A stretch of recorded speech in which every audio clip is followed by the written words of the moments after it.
नमस्कार, मैं हूं नंदिता कुरेशिया और आप देख रहे हैं डीएनपी इंडिया। वो शादी में मिली सोने की बालियां, वो शादी की पहली सालगिरह पर मिला सोने का हार, पहली कमाई से खरीदा हुआ वो ब्रेसलेट या फिर दादी से मिला विरासत में सोने का कंगन। भारतीय पिछले कुछ समय में ये सब बेचने को मजबूर हो गए हैं। कोरोना से पैदा हुई गरीबी ने ये सब लूट लिया। कोरोना संक्रमण और लॉकडाउन की वजह से लोगों की जेब पर मार पड़ी है। अर्थव्यवस्था खराब होने की वजह से उनकी आय पे असर पड़ा है। नौकरियां चली गई हैं या फिर आय के साधन कम हो गए हैं। आर्थिक नुकसान से निपटने और मेडिकल खर्च से निपटने के लिए लोगों को घर में पड़ा सोना बेचना पड़ा है। India Boolean and jewellers association के अनुसार इस साल अप्रैल से जून के बीच कोविड की दूसरी लहर के दौरान 111.5 मीट्रिक टन सोना बेचा गया। इसमें भी गुजरात सबसे आगे रहा, जहां 22 मीट्रिक टन या कुल का 20% सोना बेचा गया। गोल्ड डिमांड ट्रेंड की रिपोर्ट के अनुसार कोविड की दूसरी लहर ने ग्रामीण भारत में इनकम को प्रभावित किया। ग्रामीण इलाकों के उपभोक्ताओं ने भी बड़े पैमाने पर गोल्ड बेचा है। अप्रैल से जून के बीच गोल्ड रीसाइक्लिंग में 33% की बढ़ोतरी देखने को मिली है। कंज्यूमर पर वित्तीय संकट का अंदाजा देश के सबसे बड़े गोल्ड लोन प्रोवाइडर में से एक मणप्पुरम फाइनेंस लिमिटेड द्वारा किए जा रहे सोने की नीलामी के आंकड़ों से लगाया जा सकता है। मणप्पुरम ने मार्च के बाद 3 महीने में ही 404 करोड़ रुपए का सोना नीलाम करा है, जबकि उससे पहले 9 महीने में ये आंकड़ा मात्र 8 करोड़ रुपए का था। भारत में गोल्ड की प्रति व्यक्ति सालाना खपत घट रही है। 2018 में ये 0.6 ग्राम थी, 2019 में 0.5 ग्राम और 2020 में ये घटकर 0.3 ग्राम आ गई है। बहुत से लोगों ने सोना बेचा है तो कई लोगों ने सोने को गिरवी रखकर गोल्ड के अगेंस्ट लोन लिया है। रिजर्व बैंक ऑफ इंडिया के मुताबिक इस साल बैंकों ने रिकॉर्ड 62,101 करोड़ गोल्ड लोन लोगों को दिया है। पिछले साल मई 2020 तक लोगों ने 15,668 करोड़ रुपए का गोल्ड लोन लिया था। उसके बाद मई 2020 से मई 2021 के बीच गोल्ड लोन की राशि बढ़कर 46,415 करोड़ रुपए हो गई। मार्च 2020 में जब देश में कोरोना महामारी की शुरुआत हुई थी, तब से लेकर अब तक गोल्ड लोन में 86.4% की बढ़ोतरी हो चुकी है। आरबीआई के आंकड़ों को देखें तो मई 2021 में गोल्ड सेगमेंट में कर्ज 33.8% बढ़ा है।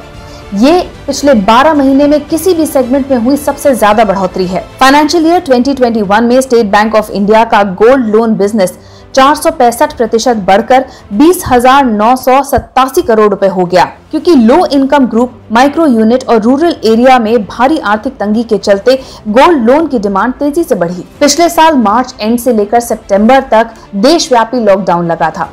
इसके बाद थोड़ी रियायत मिलनी शुरू हुई, फिर कोरोना की दूसरी लहर ने दस्तक दे दी। एक बार फिर से लॉकडाउन, पाबंदियां और जनता कर्फ्यू देखने को मिले।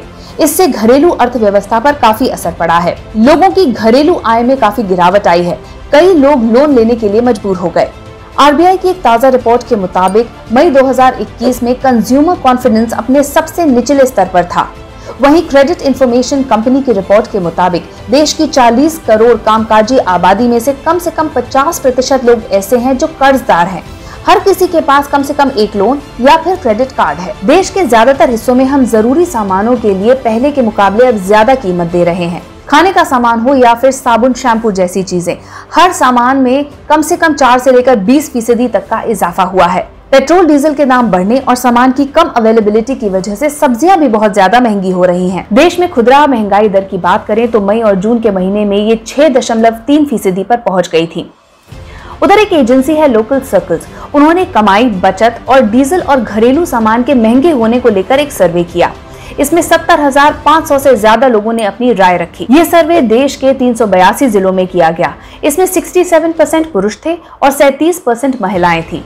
इस सर्वे में पता चला कि 79% लोगों ने ये माना कि कोरोना और बढ़ती महंगाई की वजह से उनके घर के खर्चे बढ़ गए हैं, उनकी आय कम हुई है और 49% लोगों ने ये माना कि उनकी बचत में कमी आई है। 65% परिवारों का कहना है कि उन्होंने दिसंबर-फरवरी 2021 की तुलना में इस साल सब्जियों के लिए 25 से लेकर 100% ज्यादा दाम दिए हैं। 79% परिवारों का कहना है कि दिसंबर-फरवरी 2021 की तुलना में अब हर महीने उपयोग होने वाली जरूरी चीजों या किराने की लागत पर उन्हें ज्यादा खर्च करना पड़ रहा है। 47% लोगों को अब आशंका है कि उनकी घरेलू बजट योजना में कोविड की अनिश्चितता 6 से 12 महीने तक रहने वाली है। 49% उपभोक्ताओं का मानना है कि उनकी औसत घरेलू बचत 2019-20 की तुलना 2021-22 में घट जाएगी।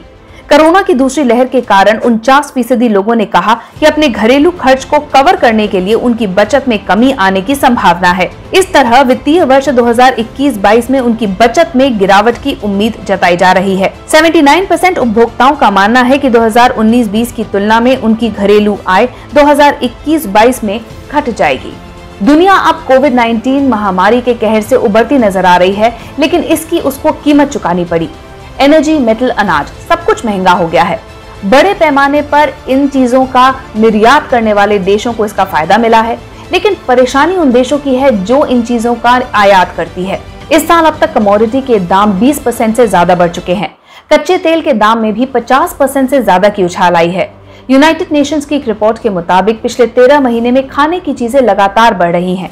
ऐसे में लोगों को ज्यादा खर्च करना पड़ रहा है। अगर उनके पास बचत है तो वो उसे खर्च कर रहे हैं, और अगर नहीं है तो उन्हें अपना सोना बेचना या फिर गिरवी रखना पड़ रहा है। हमारी इस रिपोर्ट के बारे में आपकी क्या राय है, कमेंट सेक्शन में जरूर लिखिए। अब तक अगर आपने हमारा चैनल सब्सक्राइब नहीं किया तो जल्दी इसे सब्सक्राइब, लाइक और शेयर कीजिए। नमस्कार।